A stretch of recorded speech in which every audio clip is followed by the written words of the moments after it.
this video, we will study about the classification of R.H. Whittaker, that is the five kingdom classification. So let me start with the five kingdom classification. Means what are the criteria of classification for the five kingdom, as well as what are the advantages of this classification on the earlier classification which was given by different scientists related to two kingdom, 3, 4 kingdoms. So let me start with the R.H. Whittaker classification.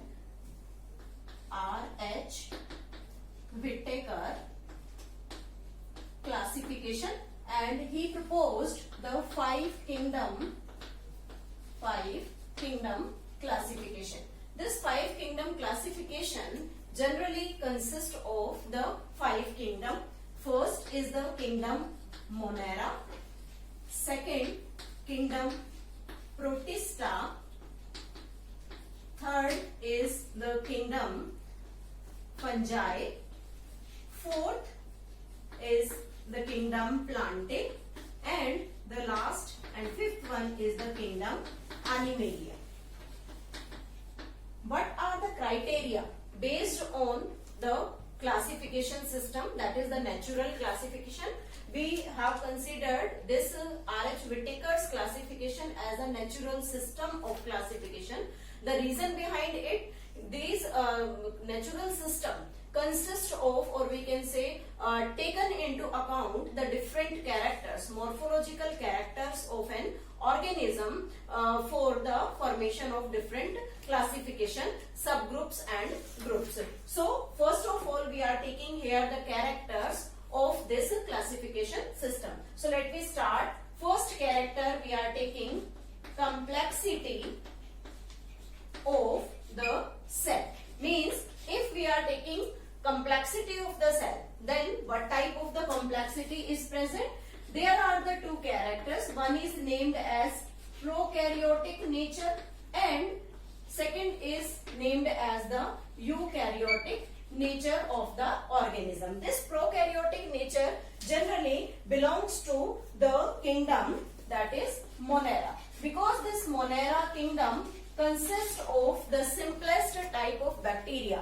After that, this Monera broken down into two different groups by the Carl Woese, that is Archaebacteria and the Eubacteria. So this prokaryotic group is belongs to the kingdom Monera, in which all the prokaryotic cells are present. But when we talk about the eukaryotic cell, then what is the basic character here? If we take eukaryotic cell, then there are so many eukaryotic cells belonging to the kingdom Protista, Fungi, Planta and Animalia. But when we take the second character, that is the complexity of organism, means what type of organization is present in organism. So first organization is the unicellular and the second organization is multicellular. That is the second part of the complexity of organism. First is the eukaryotic and second is the multicellular, unicellular with the eukaryotic and multicellular with the eukaryotic condition. If we take into consideration this part, that is having the unicellular eukaryotic group, it includes the kingdom Protista. Includes the kingdom Protista, means all the organisms having the unicellular and eukaryotic nature placed in the kingdom Protista. After that, when we take multicellular organism, then there are again the three types of groups formed here, and all these three types of groups again differentiated on the basis of their mode of nutrition. So let me start with the mode of nutrition. When we talk about this mode of nutrition, then there are three different types of mode of nutrition. First, we are taking autotrophic mode of nutrition. Second is saprophytic mode of nutrition, and third is heterotrophic mode of nutrition. And these three different groups of mode of nutrition have the different types of organism These organisms are multicellular. When we talk about this autotrophic nutrition, that can be shown by the kingdom Plantae. Means in the kingdom Plantae, all different types of plants are present here, and all these plants can prepare their own food, so they have the autotrophic mode of nutrition. If we take into consideration about the saprophytic mode of nutrition, then the kingdom Fungi is formed here, and all these fungi have the saprophytic mode of nutrition, means they feed on the dead and decaying matter.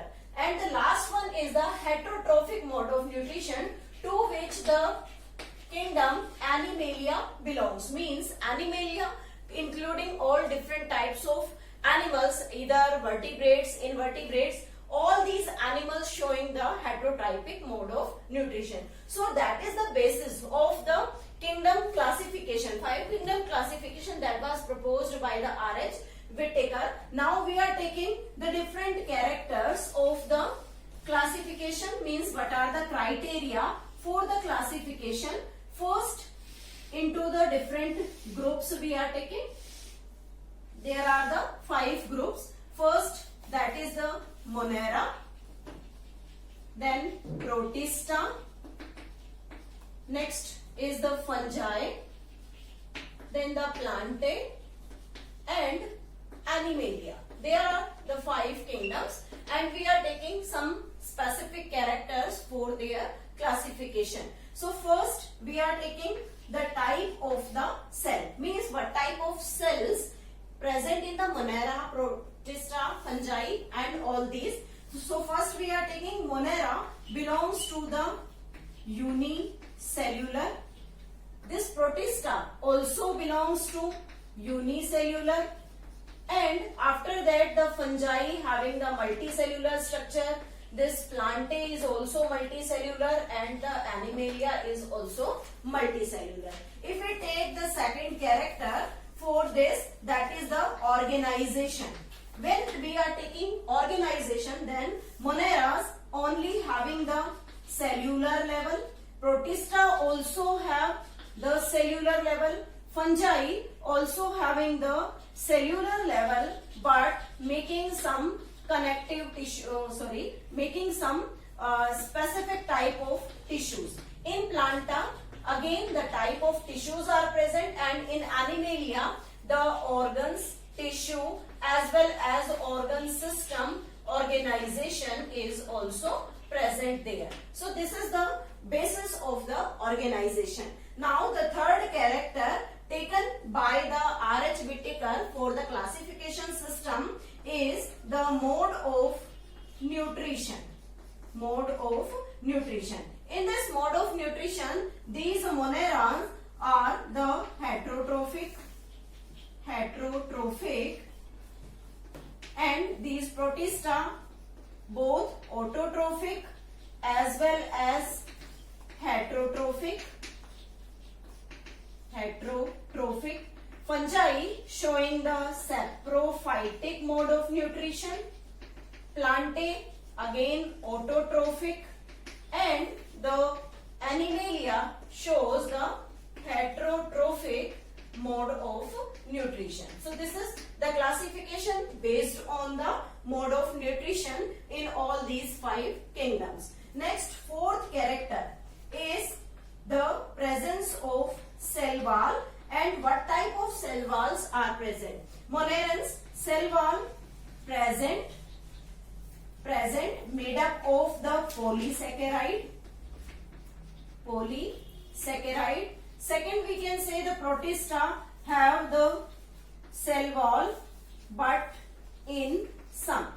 लेकिन जो cell wall है वो कुछ Protistans में present है. Fungi having the chitinous cell wall. In Planta, cellulosic cell wall is present. Cellulosic cell wall is present here, and in Animalia, the cell wall is absent. And the last feature that was taken by the R.H. Whittaker for the classification is the type of cellularity, or you can say the presence of the nucleus. We can write here the presence of nuclear membrane. Nuclear membrane. The type of nuclear membrane in monerans, the nuclear membrane is absent, and in all these the nuclear membrane is present. And the last character is taken for the complexity. Complexity of the cell structure. Complexity of cell structure. So what type of the cell structure is present here? In monerans there is present the prokaryotic cell structure. In protist there is present eukaryotic. In the fungi also eukaryotic. In plants eukaryotic, and in animalia the eukaryotic cell complexity is present. This is the basis of the classification of the R.H. Whittaker that proposed the 5 kingdom classification. In the next is the earlier classification drawbacks. Means R.H. Whittaker proposed the 5 kingdom classification, and what are the advantages of this 5 kingdom classification on the earlier classification. So we are considering here the few points of earlier classification. First is the blue-green algae, ferns, mosses, gymnosperm, angiosperm as well as fungi all are placed in a same kingdom, that is the kingdom planta, but this is only in the earlier classification, because that earlier classification is based on the artificial system which consider only few morphological character, and the morphological character taken here is the cell wall. All these organisms have the cell wall, but the cell wall composition is different in all organisms, but they are placed in kingdom planta. That was the major drawback which was removed by the 5 kingdom classification of R.H. Whittaker, who separated all these types of organism into different groups based on the different types of cell wall. Second character is the prokaryotic bacteria as well as cyanobacteria and eukaryotes. All these are placed in a single group. That was the big anomaly which was removed by the R.H. Whittaker. Third is the unicellular as well as the multicellular algae is placed in the same group. Unicellular, for example, Chlamydomonas, and multicellular is the Spirogyra. They have the similar group, but after the R.H. Whittaker's classification, they are placed in the separate group according to their basic characters. Next is the fungi and autotrophic green plants not differentiated. Means fungi that have the different composition of the cell wall also has the different type of the mode of nutrition. Autotrophic green plants which have the photosynthetic activity, they are not differentiated. Why they are not differentiated? Because they have the different cell wall composition, but they are placed in the similar group only on the basis of the presence of cell wall in these organisms. And the last character is the paramecium and the amoeba were placed in the animal kingdom based on the presence of their cell wall. But the reason behind that, the paramecium and amoeba belongs to the unicellular eukaryotic organism, and after the R.H. Whittaker's classification, both of them placed in the kingdom Protista, because all these characters of these two organisms are similar to the kingdom Protista. So this is the big achievement of the R.H. Whittaker's classification system. In this context, we have studied about the basic features of the classification system as well as the basic characters of the organisms taking into